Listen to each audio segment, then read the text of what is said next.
So Cami Carl and I are going to be busy today putting this insulation up. And here's a little peek at how the process goes.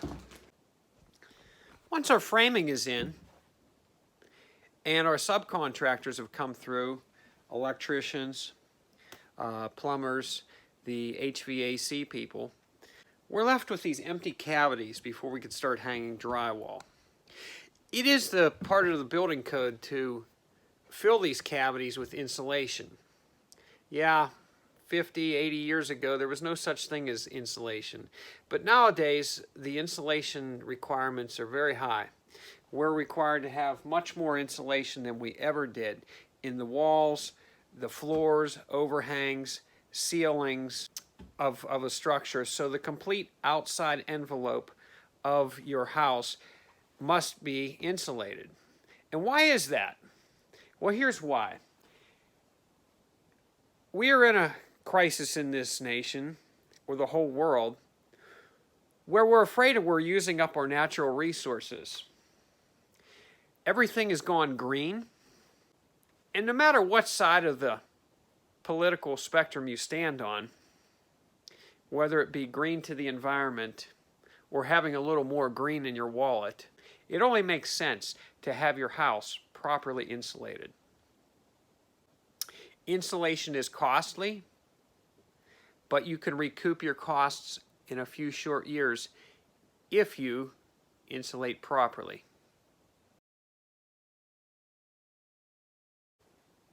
So there are different types of insulation that are available to use in a home. I want to show you a few of those. This is foam board.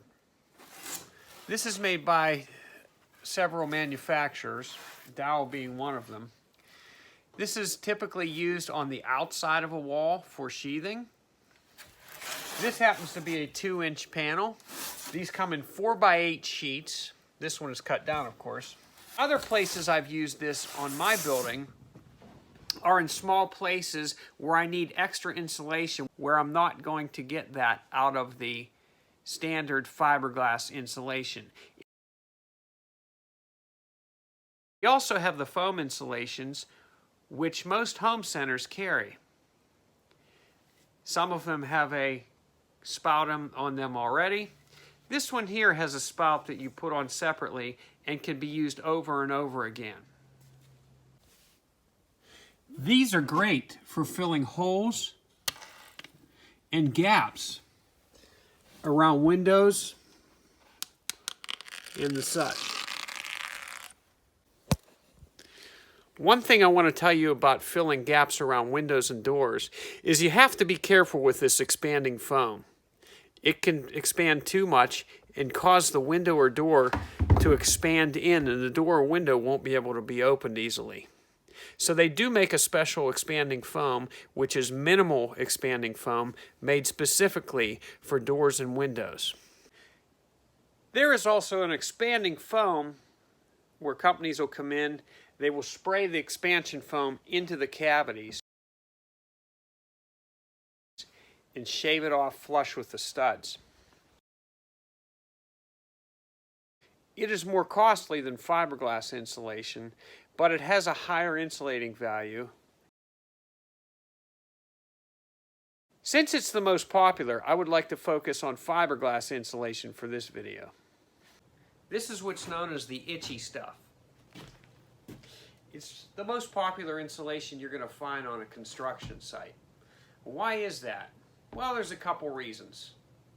One, it's readily available. Two, it's easy to install. And three, it's the biggest bang for your buck. When you're trying to achieve a certain R value, this is going to be the least expensive way to do it. Fiberglass insulation is made with a process where they take molten glass and they spin it very much like cotton candy is made. And it's put into these bats. It's called bat insulation. It comes in rolls, or it comes in just long bags like we have here, where the pieces are pre-cut to fit in stud cavities. Not only are they cut to length, but they're also cut into widths two popular widths you could buy is insulation that's 15 inches wide. It's made to fit into a 16-inch on center wall cavity or floor cavity, or the 24-inch on center wall and floor cavities. They make a 23-inch wide insulation. Well, you may be asking, what's the best insulation to use? Well, it comes down to preference.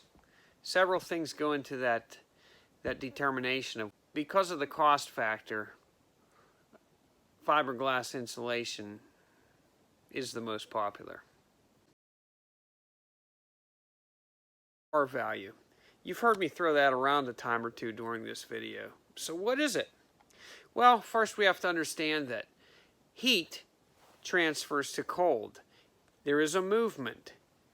The warmer air or solid or whatever it may be, liquid, moves from the warm to the cold. And R value is the resistance to that. So, when we have a solid object like a piece of glass, it has a very low R value. Heat transfers right through. When I'm standing here at the window and I feel cold, I'm not really feeling the cold transfer in from the outside. I'm feeling the absence of the heat that was here that is transferring to the outside.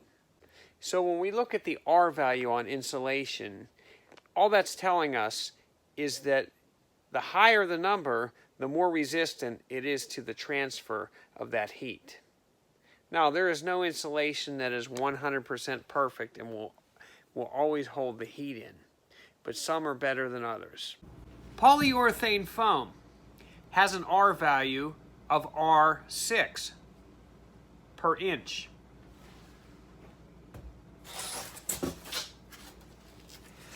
Polystyrene foam has an R value of R5 per inch. Fiberglass batt insulation has an R value of R3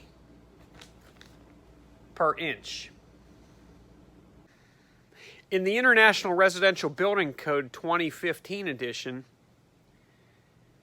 the code calls for R49 in the ceilings,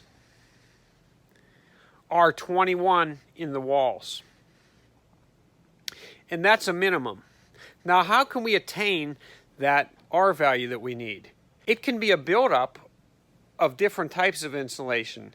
It could consist of an R5 on the outside of the building in a polystyrene foam, along with a fiberglass batt insulation of at least R16 plus R5 on the outside will give you the R21 requirement.